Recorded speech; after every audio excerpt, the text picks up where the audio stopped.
ታሪኩ የሚጀምረው ዲኪ ከተባለ በጣም ድሃ ከሆነ ቤተሰብ ከወጣ ትንሽ ልጅ ነው። ቤተሰቡ በገንዘብ ቢቸገሩም አባቱ ለልጁ የተሻለ የወደፊት ሕይወት ለመስጠት በየቀኑ ደከመኝ ሳይል እጅግ በጣም ይለፋል። ዲኪ በከተማው ውስጥ ካሉ ምርጥ ትምህርት ቤቶች በአንዱ ይማራል። ነገር ግን አንድ ትልቅ ችግር አለ። እሱም ከሌሎች ልጆች ጋር አለመመሳሰሉ ነው። ሁሉም ልጆች ሀብታሞች ናቸው። ንጹህ ልብስ ይለብሳሉ፣ ውድ አሻንጉሊቶችን ይዛሉ።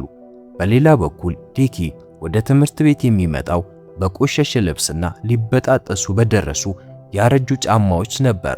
መምህሩ ሚስ ኢወን ለእሱ አዘነችለት። ዲኪ ሁል ጊዜ የተድረከረከና የደከመ መስሎ እንደሚታይ አስተውላለች። አባቱን ለማነጋገር ብትፈልግም ዲኪ ግን አባቱ ሁል ጊዜ በሥራ የተጠመደ መሆኑንና ጊዜ እንደሌለው ያስረዳታል።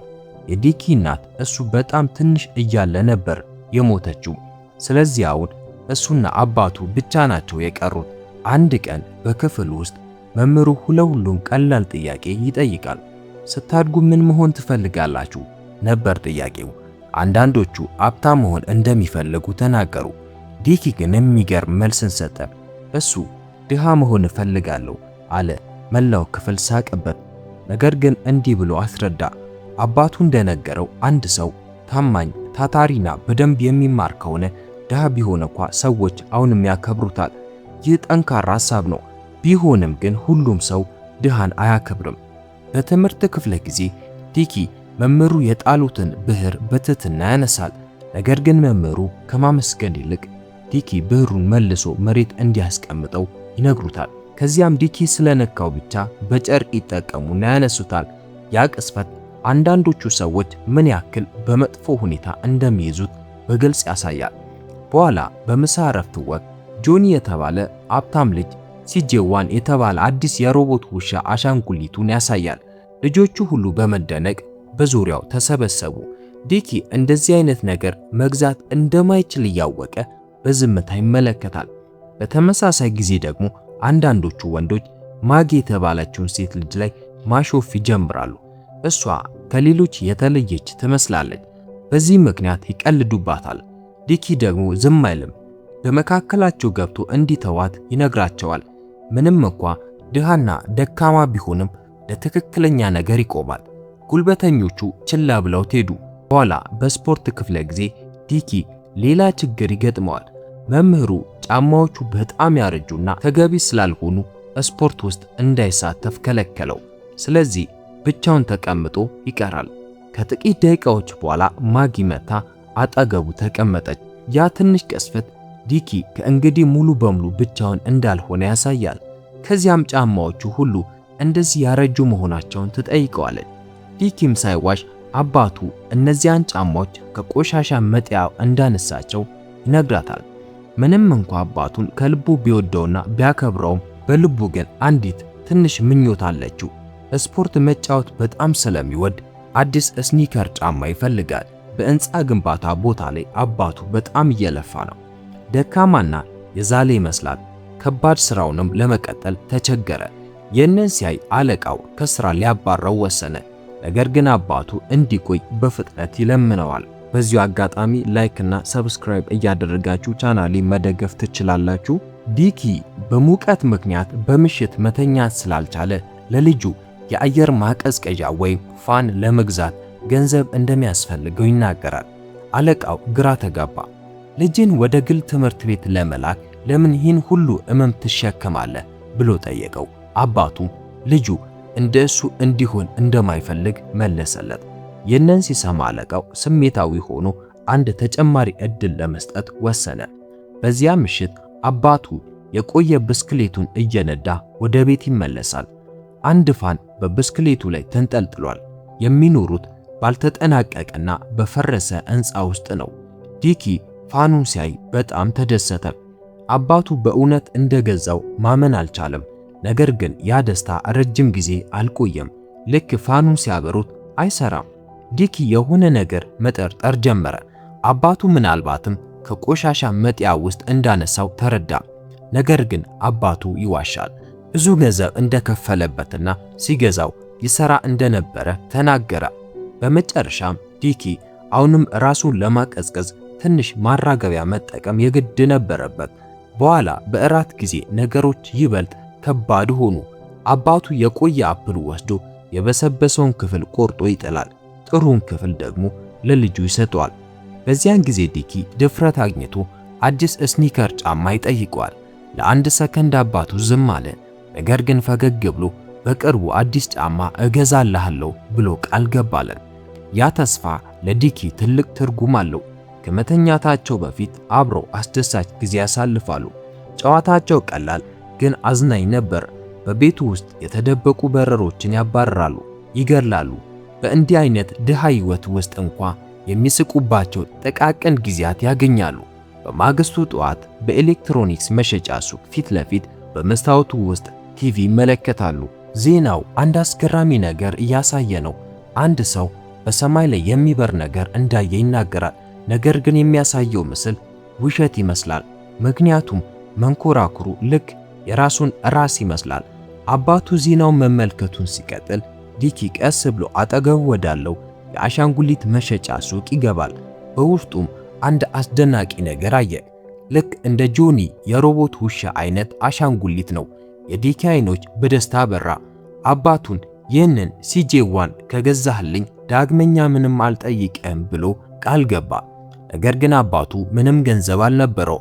ዲኪ አሻንጉሊቱን መልሶ እንዲያስቀምጥ ነገረው። ዲኪ እምቢ አለ። ደጋግሞ ጠየቀው። ለመጀመሪያ ጊዜ አባቱ ራሱን መቆጣጠር አቃተው። በጥፊ ያለው ያ ቅስፈት በጣም ልብ የሚነካ ነበር።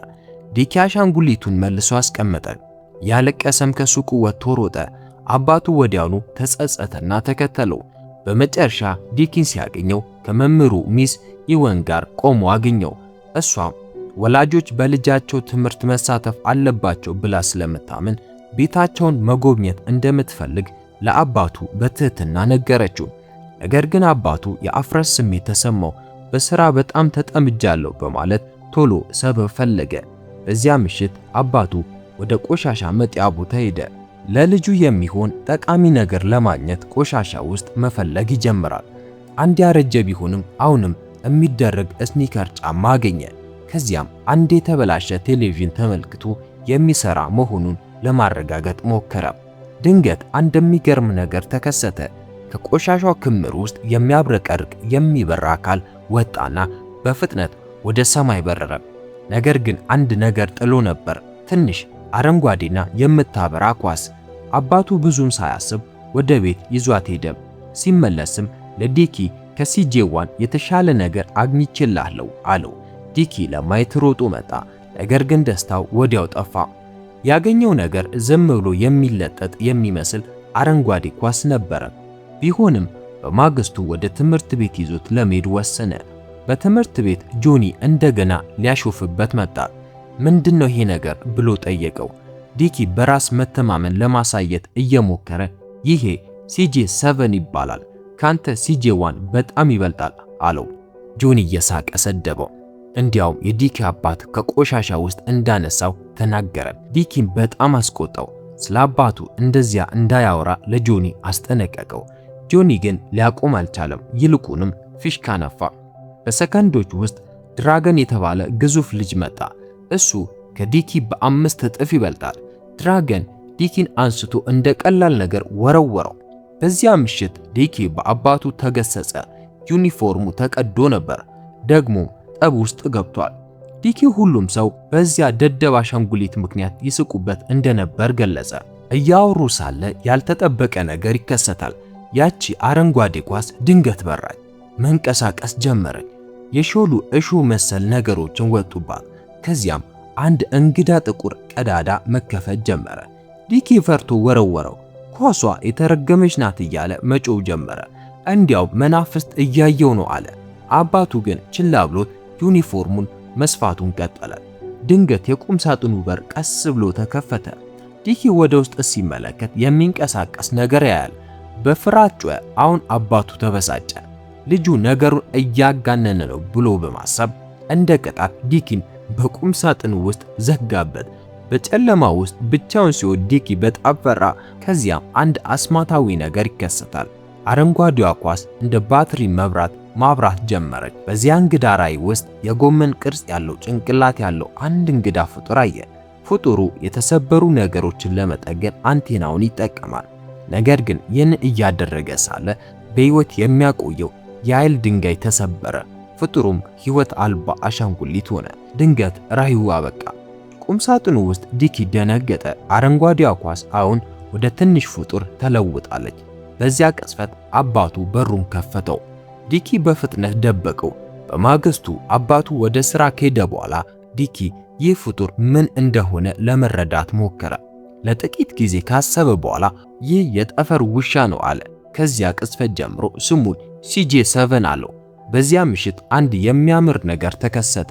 ዲኪና CJ አብረው ተጫወቱ፣ ሳቁ፣ እንዲያውም ጨፈሩ። ለመጀመሪያ ጊዜ እውነተኛ ደስታ ተሰማው። ከዚያም CJ አንድ የበሰበሰ አፕል አገኘ። እንግዳ የሆነ ኃይሉን በመጠቀም አፕሉን እንደገና ትኩስ አደረገው። ዲኪ ቀምሶ ማመን አልቻለም። አሁን እርግጠኛ ሆነ። ይህ ዝም ብሎ አሻንጉሊት አይደለም፣ አስማታዊ ውሻ ነው። በማግስቱ በትምህርት ቤት ዲኪ CJን በትከሻው ላይ በኩራት ተሸክሞ ሄደ። ሊፈትነው ወሰነ። እዚህ ያለውን በጣም ጠንካራ ውሻ ማሸነፍ ከቻልክ አንተ እውነተኛ ጎበዝ ውሻ ነህ አለው። ይህንንም የሰማው CJ ወደ ውሻው ሮጦ በሚገርም ሁኔታ በቀላሉ አሸነፈው። ዲኪ በደስታ ተሞላ። አሁን በትምህርት ቤት ውስጥ በኩራት ይራመዳል። ቆይቶ መጸዳጃ ቤት ውስጥ ተደብቆ ሳለ ዲኪ አንድ መጥፎ ሐሳብ መጣለት። በትምህርቱ 100 እንዲያመጣ CJ እንዲረዳው ጠየቀው። CJ ትንሽ የመሳሪያ ሳጥን አውጥቶ ልዩ መነጽር ሰራለት። በፈተና ወቅት ከመነጽሩ ውስጥ ትናንሽ ሮቦት መሰል መሳሪያዎች ወጡ። በጸጥታ የሌሎችን ተማሪዎች የመልስ ወረቀት አይተው መልሱን ለዲኪ ይልኩለታል። ሁሉም ነገር በጥሩ ሁኔታ እየሄደ ነበር። ነገር ግን ድንገት ጆኒ አንድ እንግዳ ነገር አስተዋለ። ትናንሽ ሮቦቶች ሲበሩ ያያል። በመበሳጨት ሊይዛቸው ሞከረ። ይህንን እያደረገ ሳለ ሳይታሰብ መምህሩ መታ። ሌላዋ ተማሪ ፋኒ ዝንብ ለመያዝ የምትሞክር በመምሰል ተቀላቀለች። መላው ክፍሉ ወደ ውከት ተለወጠ። ነገር ግን በዚህ መሃል ዲኪ ፈተናውን በረጋ መንፈስ ጨረሰ። በኋላ ውጤቱ ተነገረ። ለመጀመሪያ ጊዜ ዲኪ ኤ አመጣ። በጣም ተደሰተ፣ ኮራ። ነገር ግን ደስታው ብዙም አልቆየም። መምህሩ መነጽሩን እንዲያሳየው ጠየቀ። ዲኪ ደነገጠ እና መነጽሩን በፍጥነት ወደ መምህሩ ወረወረው። መምህሩ ሊፈትሹ ሲሉ ቡም! መነጽሩ ፈነዳ። እንደ ዕድል ሆኖ ምንም የከፋ ነገር አልደረሰም። ነገር ግን ጥርጣሬን ፈጠረ። በኋላ ዲኪ CJን እንደገና አገኘው። ቀጣዩ ክፍለ ጊዜ ስፖርት መሆኑንና አሁን ሱፐር ስኒከር ጫማ እንደሚፈልግ ነገረው። በሰከንዶች ውስጥ CJ ሰራለት። በስፖርት ክፍለ ጊዜ መምህሩ ከፍተኛውን የዝላይ ክብረ ወሰን አሳይተው ማንም ተማሪ ሰብሮት አያውቅም በማለት በኩራት ተናገሩ። ከዚያም ዲኪ ወደፊት ወጣ። በአዲሱ ጫማው በቀላሉ ዘለለ። ሁሉም ሰው ደነገጠ። መምህሩ ዝቅ አድርገው እንደገና እንዲሞክር ጠየቁት። በዚህ ጊዜ ግን ዲኪ ከዚያም በላይ ከፍ አድርጎ ዘለለ። ሊይዙ ሲሉ ግን ዲኪ ጫማዎቹን ተጠቅሞ በሩ አመለጠ። ድንገት ዲኪ ሲነቃ ዙሪያውን ሲመለከት ሁሉም ነገር ሕልም እንደነበረ ተረዳ። በዚያ ቅጽበት አባቱ ወደ ቤት መጥቶ ለትምህርት ቤት እንዲዘጋጅ ነገረው። ነገር ግን ዲኪ በቦርሳ ውስጥ CJን አየ። ምናልባት ሕልሙ ውሸት ሊሆን ይችላል። ነገር ግን CJ እውነተኛ ነው። እናም ሊረዳው እንደሚችል ማመን ጀመረ። ወደ ትምህርት ቤት ሲሄድ አንድ እውነተኛ ውሻ ወደሚኖርበት አነስተኛ መንገድ ቆመ። CJን ለመፈተን ወሰነ። ያንን ውሻ እንዲታገለው ነገረው። ነገር ግን ነገሮች ተበላሹ። እውነተኛው ውሻ በከፍተኛ ፍጥነት ተወርውሮ CJን በቀላሉ ጣለው። አሁን ዲኪም ሆነ CJ መሮጥ ነበረባቸው። ከዚህ በኋላ ዲኪ ተስፋ ቆረጠ። በጠፈር ውሻው ላይ ያለው እምነት መጥፋት ጀመረ። ቢሆንም ግን CJን ወደ ትምህርት ቤት ይዞት ሄደ። ይህ የታሪኩ የመጨረሻ ክፍል ነው። መጸዳጃ ቤት ውስጥ ዲኪ በጣም ተቆጣ። እንደገና 100 እንዲያመጣ CJን አስማቱን እንዲጠቀም ነገረው። ነገር ግን በዚህ ጊዜ CJ እንደ ቀድሞው ሊረዳው አልቻለም። ይልቁንም አንድ የማይረባ ነገር ብቻ ወጣ፣ የቆሻሻ ክምር።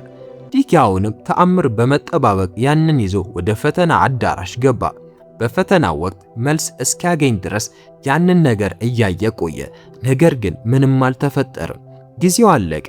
እሱ ግን ምንም አልጻፈም ነበር። በመጨረሻ መረበሽ ጀመረ። ጆኒ ያንን ነገር አስተዋለና አሾፈበት። ከዚያም በክፋት ያንን ቆሻሻ በዲኪ ፊት ላይ ወረወረው። ከፈተናው በኋላ ዲኪ በጣም ተናደደ፣ እንደታለለ ተሰማው።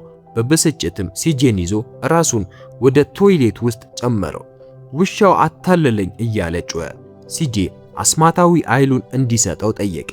ነገር ግን ሲጄ አሁንም በአስቂኝ ሁኔታ ምላሽ ሰጠ። በስፖርት ክፍለ ጊዜ ነገሮች ይበልጥ ተባባሱ። ዲኪ አሁን የቆሸሸና የተዝረከረከ ሆኗል። ስለዚህ መምህሩ አትክልተኞቹ በቱቦ ውሃ እንዲረጩበት አዘዘ። ሁሉም ሰው ሳቀበት። ከዚህ ውርደት በኋላ ዲኪ ተናደደ። ሲጄን ፍለጋ ሄደ። በዚህ ጊዜ ይቅርታ የጠየቀ መሰለ። በለዘበ ድምፅ ጠርቶት እንዲቀርበው ጠየቀው። ሲጄ አመነውና ቀስ ብሎ ካለበት ወጣ።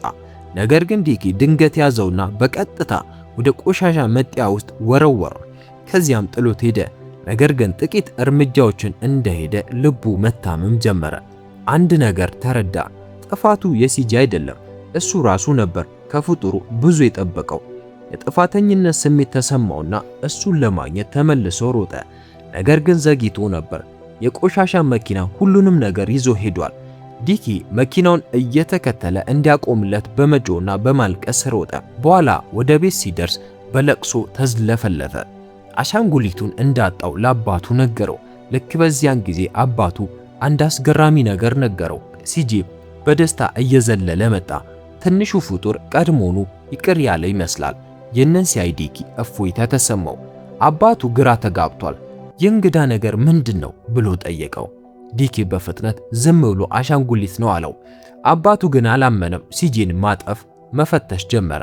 እንዲያውም በከባድ የብረት መተኮሻ ስር ጨፈለቀው። ቢሆንም ሲጄ አልጠፋም፣ በሕይወት ቆየ። አባቱ ተጨነቀና ሙሉ በሙሉ ሊያጠፋው ሞከረ። ዲኪ ግን አባቱን አስቆመና እንዲተው ለመነው። በዚያ ምሽት እንደገና አንድ አስማታዊ ነገር ይከሰታል። ዲኪ በሙቀት ምክንያት መተኛት አልቻለም ነበር። ስለዚህ ሲጄ አንቴናውን ተጠቅሞ የተበላሸውን ፋን ጠገነው። በመጨረሻም ቀዝቃዛ አየር መምጣት ጀመረ። ነገር ግን ኃይሉን ከተጠቀመ በኋላ ሲጄ በጣም ደከመውና እንቅልፍ ወሰደው። በማግስቱ ጠዋት አባቱ ተገረመ። ፋኑ እንዴት በድንገት መስራት እንደጀመረ ገረመው። በተመሳሳይ ጊዜ ዲኪ የፈተና ወረቀቱን አሳየው። አባቱ 100 ማርክ መሆኑን ሲያይደነገጠ ተደሰተ። በትምህርት ቤት ዲኪ ሲጄን በትከሻው ላይ አስቀምጦ በኩራት ተራመደ። ነገር ግን ብዙም ሳይቆይ ጉልበተኞቹ አዩት። ሲጄ አደጋ መኖሩን ሲረዳ በፍጥነት ቦርሳ ውስጥ ተደበቀ። ጆኒ ምን እየደበቅከን ነው ብሎ ጠየቀው። ዲኪ ችላ ብሎት ጉዞውን ቀጠለ። ነገር ግን ጆኒ ድንገት ቦርሳውን ቀማው። ሲጄ ተያዘ። ጉልበተኞቹ ይሄ ነገር ምን እንደሆነ ለመረዳት ሞከሩ። የተለያዩ መሳሪያዎችን ተጠቀሙ። ነገር ግን በሲጄ ላይ ምንም ጉዳት ማድረስ አልቻሉም። ዲኪ ተከላክሎ ለማምለጥ ቻለ። በጆኒ ላይ በመዝለል ሲጄ የሚያመልጥበትን እድል ፈጠረ። ልክ ሊመታው ሲል ድራገን እንደገና መጣ። ዲኪን ያዘውና ሊመታው ተዘጋጀ። ነገር ግን ድንገት ማጊ ጣልቃ ገባት። ድራገን ዲኪን እንዲለቀው አዘዘችው። ድራገን እሷን ለማጥቃት ሞከረ።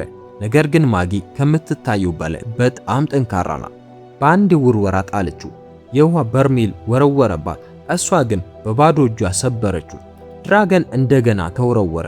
ማጊ ግን አጥብቃ ያዘችውና ራሱን እስኪስት ድረስ አነቀችው። ሁሉም ሰው ደነገጠ። ከዚያም ዲኪ እንዲቆም ረዳችውና ደህና መሆኑን ትጠይቀዋለች። ዲኪም ያመሰግናታል። መምህሩ መቶ ሁሉንም ቀጣቸው። በግቢው ውስጥ ቆሞ ሳለ ሲጄ ተመልሶ መጣና ዲኪን አቀፈው። አሁን ዲኪ ሲጄ ምን ማድረግ እንደሚችል ለሁሉም በኩራት አሳየ። እንዲቀመጥ አደረገው። አስቂኝ ፊቶችን እና ትናንሽ ዘዴዎችን አሳየ። ሁሉም በመገረም ተመለከቱ። ነገር ግን ድንገት ሲጄ እንደገና ደከመ። ኃይሉ ያለቀ ይመስላል። መበላሸት ጀመረ። ይህ በእንዲህ እንዳለ በግንባታ ቦታው ላይ የዲኪ አባት የፈተና ወረቀቱን ለሥራ ባልደረቦቹ በኩራት እያሳየ ነበር። እሱ በጣም ደስተኛ ነበር። ነገር ግን አለቃው ወረቀቱን በቅርበት ተመልክቶ ፊቱ ተቀየረ። አንድ አስደንጋጭ ነገር ተናገረ። ልጄ ሙሉ ማርክ ካመጣ የግድ አጭበርብሮ መሆን አለበት አለው። መጀመሪያ ላይ ውጤቱ 0 እንደነበርና አንድ ሰው ወደ 100 እንደቀየረው ተናገረ። በማግስቱ ጠዋት አባቱ ወደ ቤት ሲመጣ ዲኪን እውነቱን ጠየቀው። በዚህ ጊዜ ዲኪ አልዋሸም፣ ማጭበርበሩን ተናገረ። ይህን የሰማው አባቱ በጣም አዘነ። ስለዚህ ሲጄን ከእሱ ወሰደው። አሻንጉሊቱን የምታገኘው በታማኝነት ከ60 በላይ ስታመጣ ብቻ ነው አለው። በዚያን ቀን ዲኪ ሌላ ፈተና ወሰደ። በዚህ ጊዜ ሳያጭበረበር የተቻለውን ለማድረግ ወሰነ። የበንዲ እንዳለ አባቱ በሕንፃ ላይ በጣም ከፍታ ላይ እየሰራ ነበር። ስራው አደገኛ ቢሆንም እሱ ግን ቀጠለ። ድንገት አንድ ከባድ ብረት ወድቆ በእግሩ ላይ በታሰረው ገመድ ላይ ተጠመጠመ። ወደ ታችም ጎተተው። የሥራ ባልደረቦቹ ሊያድኑት ቢሞክሩም አልቻሉ። በጣም ከረጅም ከፍታ ላይ ወደቀ። ለአንድ አፍታ ጨርቅ ያዘ፣ ነገር ግን ጨርቁ ተቀደደና ወድቆ ሞተ። በትምህርት ቤት ዲኪ በጣም ደስተኛ ነበር። በመጨረሻ በራሱ ጥረት ፈተናውን በደንብ ሰርቷል። ነገር ግን ደስታው ረጅም ጊዜ አልቆየም። ሚስ ኢወን ወደ እሱ መጣ፣ ወደ ሆስፒታል ወሰደችው። እዚያም አባቱ እንዳልተረፈ የሚገልጽ ልብ የሚሰብር ዜና ተነገራቸው። ዲኪ ይህንን ሲሰማ ዓለሙ በላዩ ላይ ተደፋች። ቤት ሲመለስ በጣም ያለቅስ ነበር። መምህሩን እንድትሄድ ነገራት። መተኛት ብቻ ነው የምፈልገው፣ ስነቃ አባቴ ተመልሶ ይመጣል አለ። ነገር ግን በውስጡ እውነቱን ያውቅ ነበር። በዚያ ምሽት ሆስፒታሉ ውስጥ ሲጄ ከቦርሳው ወጣ። አባቱ ዲኪ እንዳይጠቀምበት ብሎ ይዞት ሄዶ ነበር። ሲጄ ሕይወት የሌለውን አካል ተመልክቶ አዘነ። ከዚያም ኃይሉን ተጠቅሞ ሊያክመው ሞከረ። ቀስ በቀስ ቁስሎቹ መዳን ጀመሩ። ነገር ግን በቂ አይደለም። ሲጄ በጣም ደከመው። ቢሆንም ግን ተስፋ አልቆረጠም። ደጋግሞ መሞከሩን ቀጠለ። በማግስቱ ጧት የማይታመን ነገር ተከሰተ። ዲኪ ሲነቃ አባቱ አጠገቡ ተኝቶ አገኘው። ሮጦ አጥብቆ አቀፈው። አባቱ ግራ ቢጋባ በሕይወት በመኖሩ ልጁን አቀፈው። እንደ ታምር ነበር። ነገር ግን ያ ታምር ዋጋ አስከፍሏል። ከጥቂት ቆይታ በኋላ ዲኪ ሲጄን አየ። የሆነ ችግር አለ። መራመድ አይችልም። እንዲሁም እንግዳ ድምጾችን ያወጣል። ከዚያም ድንገት ከአንቴናው ላይ አንዲት የምታበራ ትንሽ ኳስ ወደቀች። ወዲያው ሲጄ ሕይወት ወደሌለው ተራ አሻንጉሊት ተለወጠ። አባቱ ባትሪው ያለቀ መሰለው። ሊያስተካክሉት ቢሞክሩም ምንም አልሰራም። አሁን ሲጄ ሄዷል። ከዚያ ቀን ጀምሮ ዲኪ አንድ ቀን ይመለሳል በሚል ተስፋ ሲጄን በሄደበት ሁሉ ይዞት ይዞራል። በበጋ እረፍቱ ወቅት ሁሉም ተማሪዎች ለሽርሽር ሄዱ። ቀኑን እያጣጣሙ ሳለ ድንገት ሰማይ ላይ አንድ ነገር አየ፣ የሚበር ሳህን የሚመስል። በተመሳሳይ ጊዜ የሲጄ አንቴና እንደገና ማብራት ጀመረ። ከዚያም አንድ አስደናቂ ነገር ተከሰተ። ልክ እንደ ሲጄ ያሉ በመቶዎች የሚቆጠሩ ፍጡራን ታዩ። ወደ እሱ ሮጡ። የሲጄ ቤተሰቦች በመጨረሻ የመጡ ይመስላል። ምናልባት አሁንም ተስፋ አለ።